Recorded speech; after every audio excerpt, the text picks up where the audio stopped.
because our next guest came to us from the States, actually. And I don't believe that there are many people out there that are as experienced as he is. He brings over 10 years of experience. He's been a freelancer himself, a founder, advisor, so he knows both sides. And he runs a podcast on exactly these topics around freelancing. His company, Human Cloud, does exactly that. So I am honored to have him with us again. He joined us already last year, and he's gonna fill you guys in on how the global state of freelancing actually looks like. So please welcome on stage, Matthew Mottola.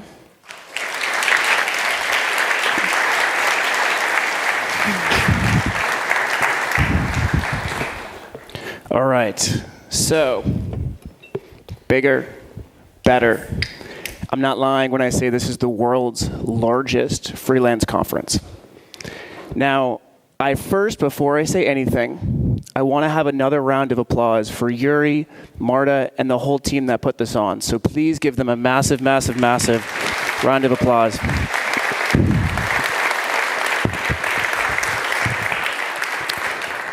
Second, I promise you what I've learned in speaking in Germany is you guys don't want to answer questions, okay? I get that, I understand it. But I am gonna make the non-Germans raise their hand. Who here is not based in Germany? Wow. Who here is not even based in Europe? We have a couple, okay. And then where are my fellow Americans? Oh, we do have some, okay. Sorry. So, before I really get going into the data of this presentation, I want to ask a simple question, and this question is going to permeate into every single piece of data. And that question is literally just, how should you work? The last time I answered this question was in 2012, when I decided to start freelancing. And it wasn't until 2015 that I realized, okay, I might have made the right answer, because that's when I did start a real job and realized 2 weeks in, I am totally screwed. I'm not going to make it here. And I can confirm, no one really believed me besides one person in this audience. Where is Alp?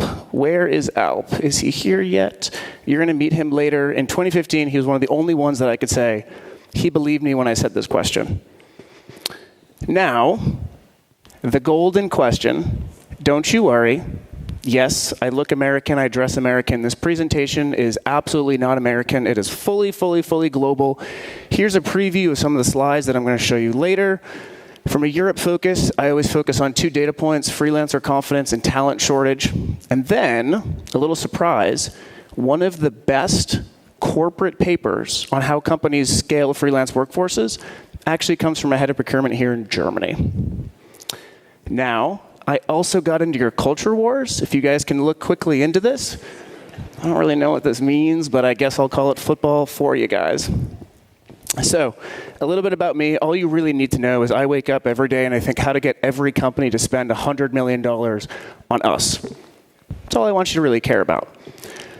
But here is where, if you have tomatoes, you can feel free to start throwing them. I am going to put out a challenge, and that is, instead of saying the word freelance, in this presentation, you're going to hear me use the word flexible. 6 months ago, I would have thrown tomatoes at myself if I said this.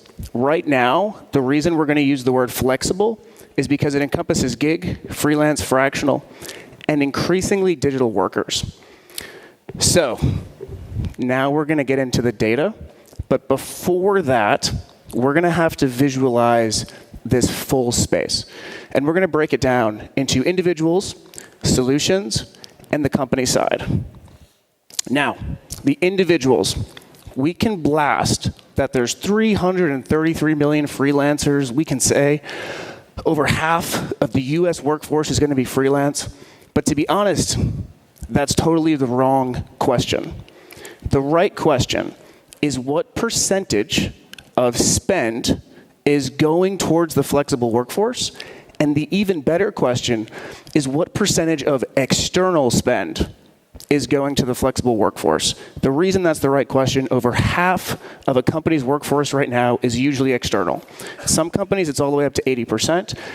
But Freelance is literally just a better external talent solution. I know we're starting to get kind of boring, but just remember that.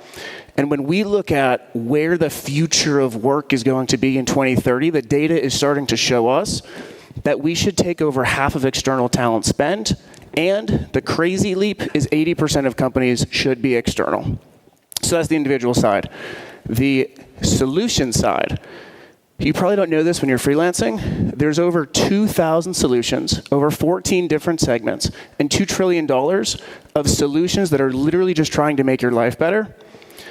And on the company side, here's where I won't make you raise your hand, but one of the big themes you're going to keep hearing is this concept of digital divide. What the digital divide means is literally just that.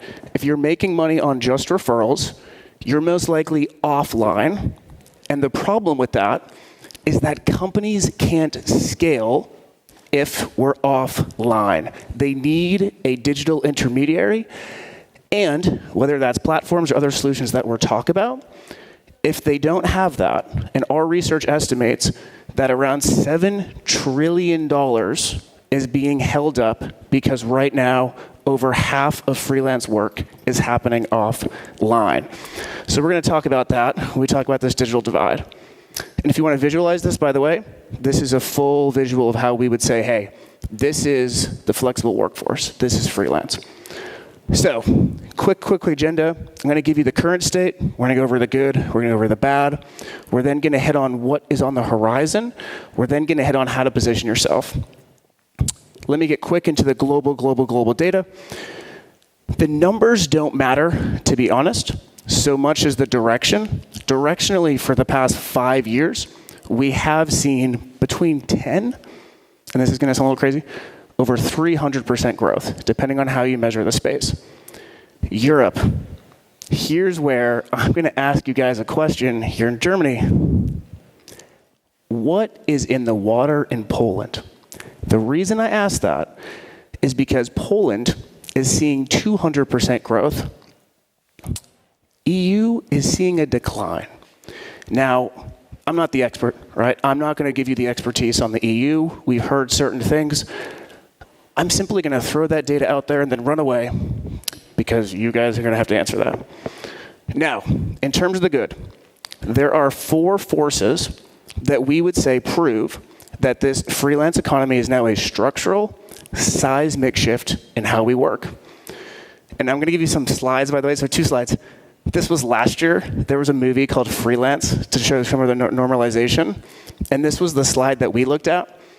The reason I bring this slide up is because, and you'll see, we totally underestimated the compound annual growth rate. So I'm kind of like typical American, I'm like showing off right now just to say like, hey, you can trust this data because last year we were actually too conservative.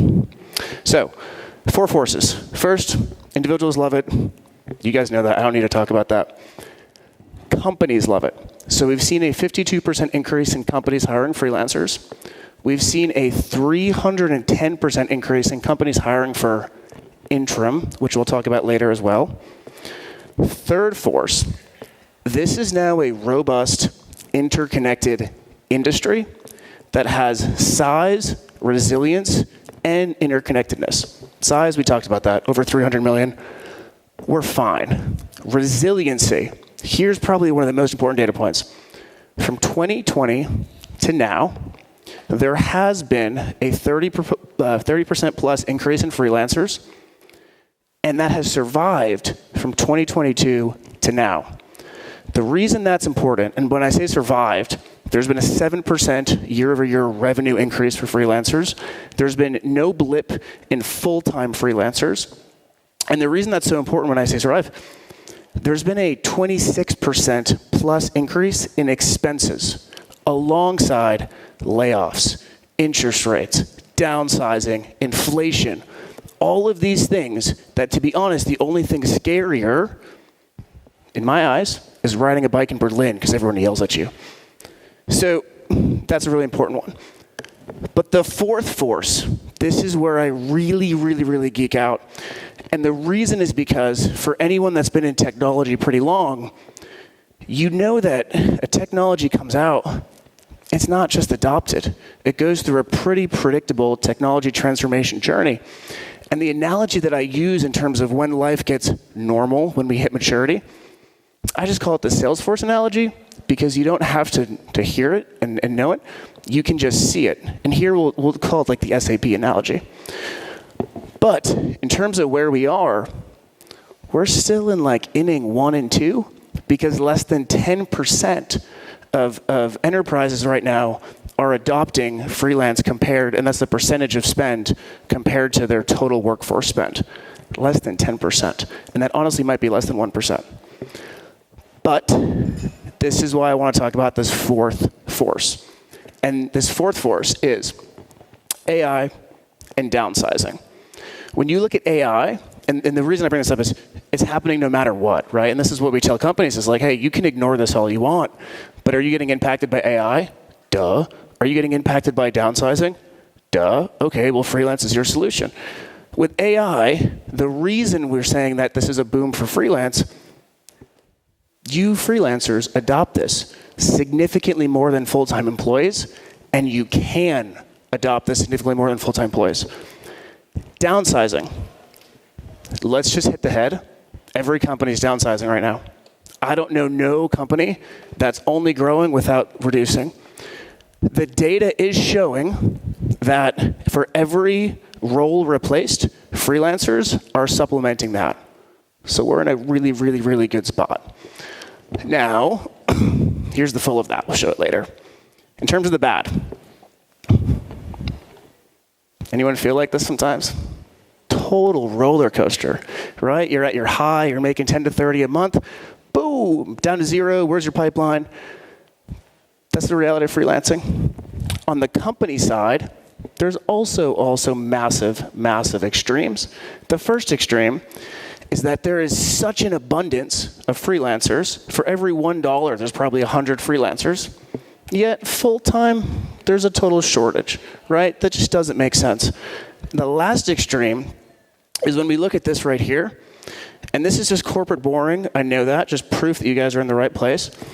When we look here, the cost, the speed, and the cost efficiency, it's so much better when going with a freelance workforce. So we're just dealing with this place of massive extremes, which is totally normal when we talk about the technology adoption lifecycle.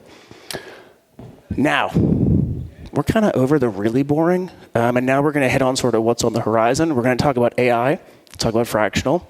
We're going to talk about stablecoins, which, raise your hand if like you were thinking that stablecoins would be in this presentation. I totally wouldn't. And then we're also going to hit on skills-based hiring and leapfrogging. Now, AI. I'm going to just put this visual up. I'm going to tell you 2 quick stories. And then I will tell you why I use this visual. I'll give you a hint.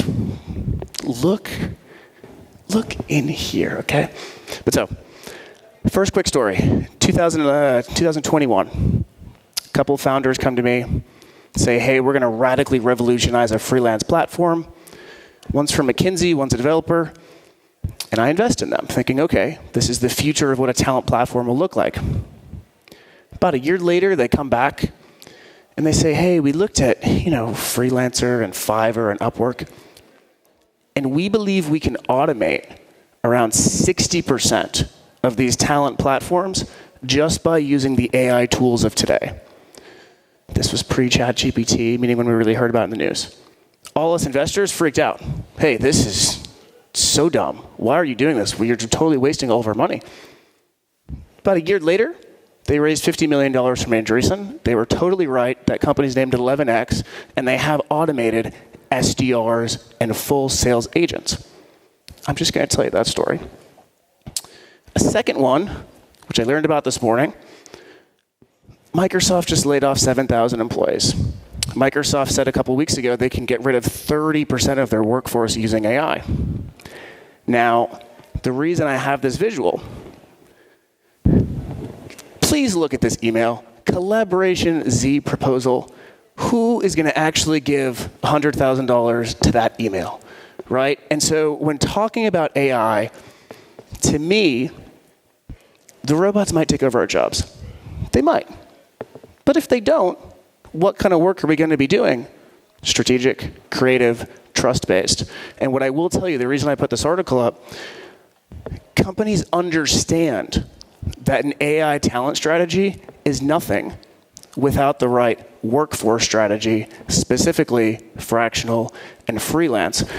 And this article, which I'm an American, so I will brag, it did go all the way to Spain and Mexico and all over because of how popular in terms of leaders understanding that, yes, we need the right talent strategy for AI to work.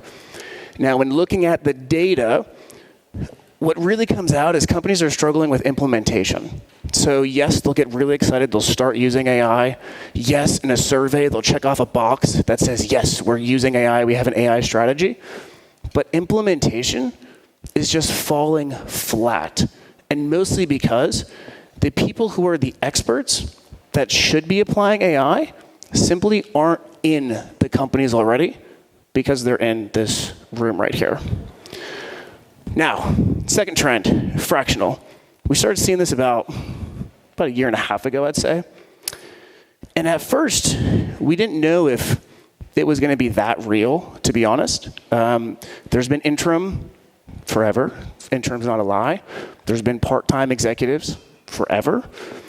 But fractional actually seems to have really, really taken off. And specifically, I mean, look at this, 57% increase in fractional work, 310% increase in demand for interim leaders. So fractional seems to be real. And what I bring up here, by the way, is that it's creating a lot of applications that are fundamentally transforming consulting, and the applications look like more than fractional. If you take a picture, check out these companies, they'll show you ways that platforms are innovating because of fractional-like innovation. Now, the impact for you all, I just say fractional literally just means if strategy, then fractional. So instead of just, I'm going to build you 100 articles, it's I'm going to own your content strategy. If you do strategy plus execution, you're fractional, you're in the right place. Here's my warning. Fractional is really just a term. So if a client calls you interim, if you want to call yourself something, please let's not get in the weeds of being like, well, fractional means just this or just this.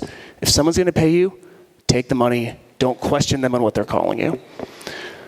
Stablecoins. I'm just going to throw a bunch of memes up there. I did live in an area. They renamed their arena FTX Arena. Pretty big flop, right? But here's why stablecoins are interesting. It comes back to the digital divide. It might not be stablecoins. It might be the blockchain. It might be other things. What's really important is the ability to take offline freelance work and put it online. And I'm going to give you just a couple quick examples. And here's, by the way, here's the TAM. I can't really see that. Here's the TAM calculation that we looked at. And like I said, there's around $7 trillion being held up by work 100% being offline. A couple quick solutions. AirTM is one that's figured out how to really unlock the global south, specifically help with hedging inflation. Another one, if you look at something like a WorkSum, it's a freelance management. Another one, if you look at a contractor of record. I show you these slides just to say that there are so many unique applications that it's more or an and to the current talent platforms. And what's important for you is that technology is quantifying what you do, and it's enabling you to own your business. Skills-based hiring. It's just so boring, to be honest. But it is literally just the shift towards freelance being a better way to work. All it means is we're going to hire based off skills instead of where someone worked before this or where they went to school. That's it. Guess who's the best in the world for skills-based hiring? Y'all. Regional leapfrogging. Has anyone here lived in Asia before? No? Yeah? Okay. Okay, cool. So I moved to Singapore in 2020. I was traveling a lot between China and Singapore, you name it, in 2016. If I brought out my wallet and a credit card, they would laugh at me.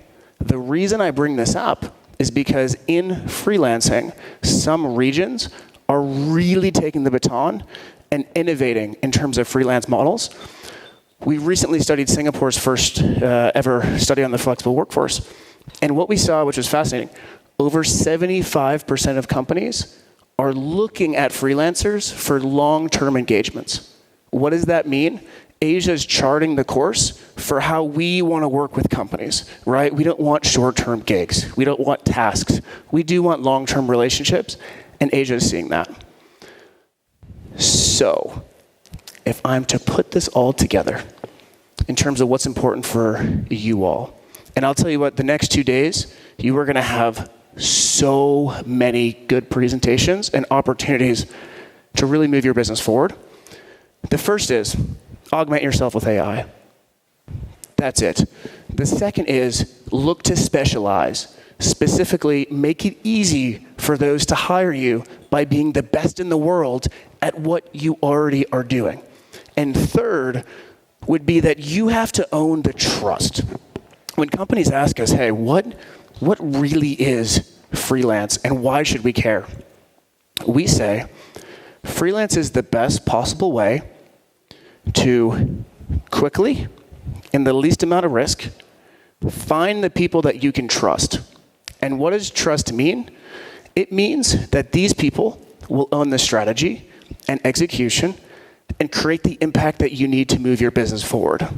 That's what you all are doing. Whether it's AI, whether it's blockchain, whatever technologies you're using, you're establishing the trust and moving their business forward. Which brings me to my last thing that I want to tell you is listen, learn, connect, and then my challenge to you all, go forward and collaborate with every single person in this room. Thank you for having me. Thank you so much. Next up, we're going to have a panel